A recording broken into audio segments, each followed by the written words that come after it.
Okay, I just want you to be really enthusiastic. Okay. Make lots of eye contact with the camera. Yeah, okay. Yeah. Oh, eye contact like this?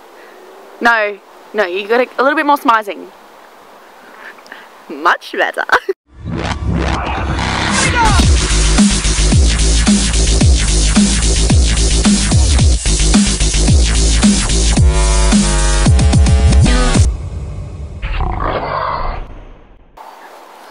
Hi, it's Davey here, reporting for Wednesday Femme Ferocity.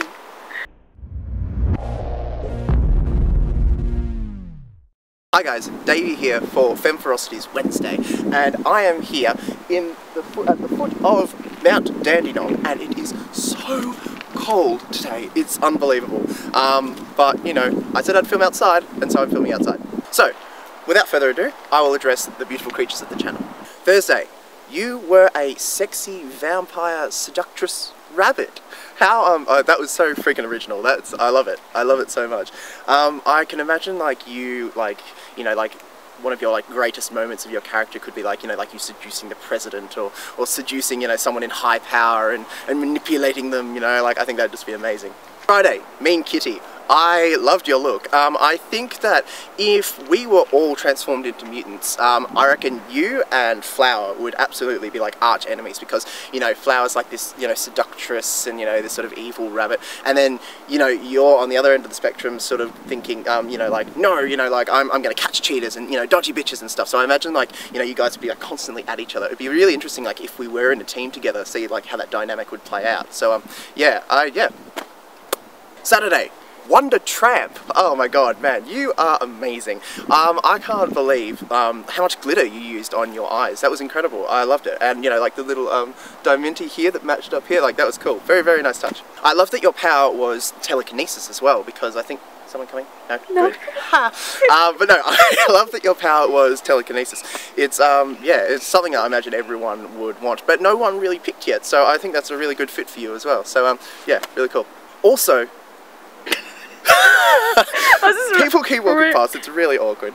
But cheers for the shout out. I was blown away by the fact that you actually listening to my music at the start of the video. So, you know, mwah, love you so much. Monday, Rouge. You were so natural and funny in your video. I had so much fun watching it.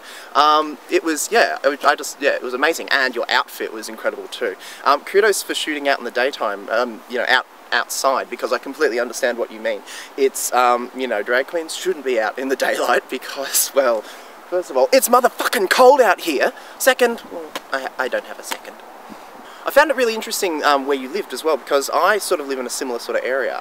I'll cut to that in a minute. Tuesday, Tommy. Hey, you live in Stoke-on-Trent? I had to Google that. That was, yeah, because when you first said it, I'm like, Stoke-on-Trent? Stoke-on-Trent? So I Googled it, and it's actually like 3 words like hyphenated together. That's a very unusual name for a town. But cool, very cool.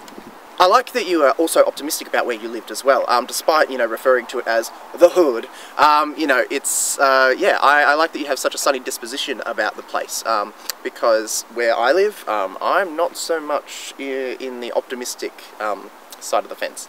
So, you know, kudos. Now, it is a very crazy day today. It is not only the 6th of the 6th, 2012, which I'm sure I could work some sort of crazy, funny maths joke about that, but I can't think of one. Whatever. So, as I speak to you, Venus is transiting across in front of the sun. Now, we can't see that for 2 reasons. A, don't have a freaking telescope, and B, it's so damn overcast today that you can't even see the sky. Well, you can see the sky, of course, but you can't see blue sky. I woke up this morning and it was blue sky, and I was like, yes, oh yes, you know, maybe we can, you know, see some transiting of Venus, you know, get my Venus on, and no, it's so freaking cloudy now. I'm actually surprised it hasn't started to rain. Yeah, but you know, I guess that's what you get, because it is winter now officially in Australia, so, you know, gotta hope for best things. That doesn't make any sense. Nope. Nope. Anyway, without further ado, this week's topic is, talk about where you grew up or live now. Do you feel comfortable freely expressing yourself where you live? Where do you want to end up living? That was suggested by Thursday, Flower. So, I grew up in a place called Mount Evelyn, which is actually not too far from here. You know, I was into all the boy things, you know, as for example, you know, like riding bikes, building cubby houses, bushwalking, all that kind of crap. Yeah, it was such, yeah, it was so much fun growing up there. Yeah, I now live in a place called Lilydale, which again is not too far from here. It's, to be honest, I think Lilydale's a fucking hole. I really do. My sister behind me is laughing. But it's true, it's a hole. I cannot wait to get out of here. So, am I comfortable with really expressing myself where I live now? I guess it really does depend on, it does vary from day to day.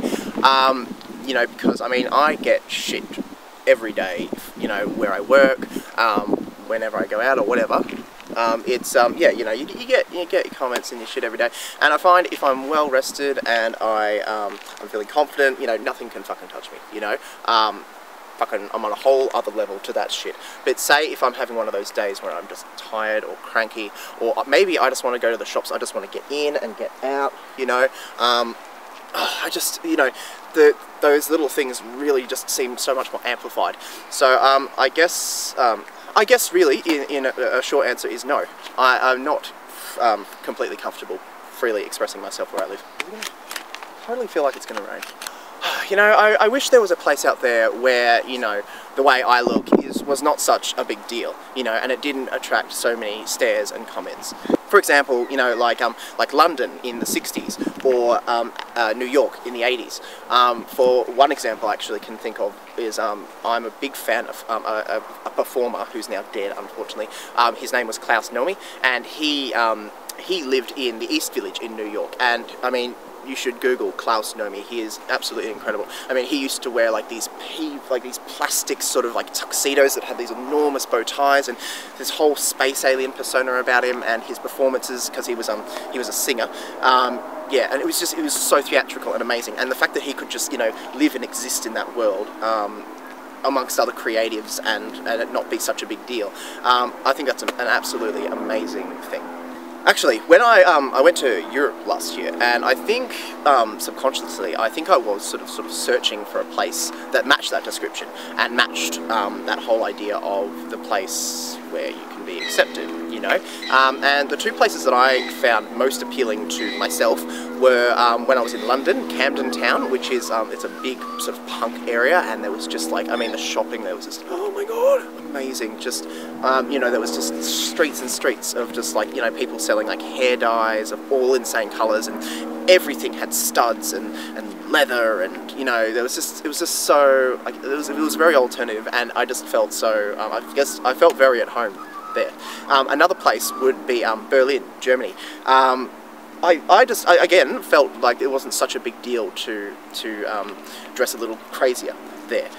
For example, I was in the McDonald's, in one of the McDonald's in Berlin, and I was served by this goth girl who she had black and like neon green hair and white contacts in, and it was just no big deal, you know. And I was a little like shocked because it was not a big deal. And overall, like it just seemed like a really wonderful, accepting sort of a place. So I guess if I was to move and live anywhere else, besides living more in the heart of Melbourne, which is about an hour away from here, that's the nearest sort of big city to us, I would like to live in either Berlin or London/Camden. Now, look, I know it's hopelessly naive to want a place that, you know, where you're accepted. Everyone looks for a place like that. But, you know, it doesn't stop me hoping for it. And, you know, I will continue looking for it until maybe one day I will find a place like that. Anyway, guys, that's it from me this week. So until next week, I look forward to all the other beauties posts, and I will talk to you all soon. See you guys. That woman hasn't even fucking made it up that hill yet.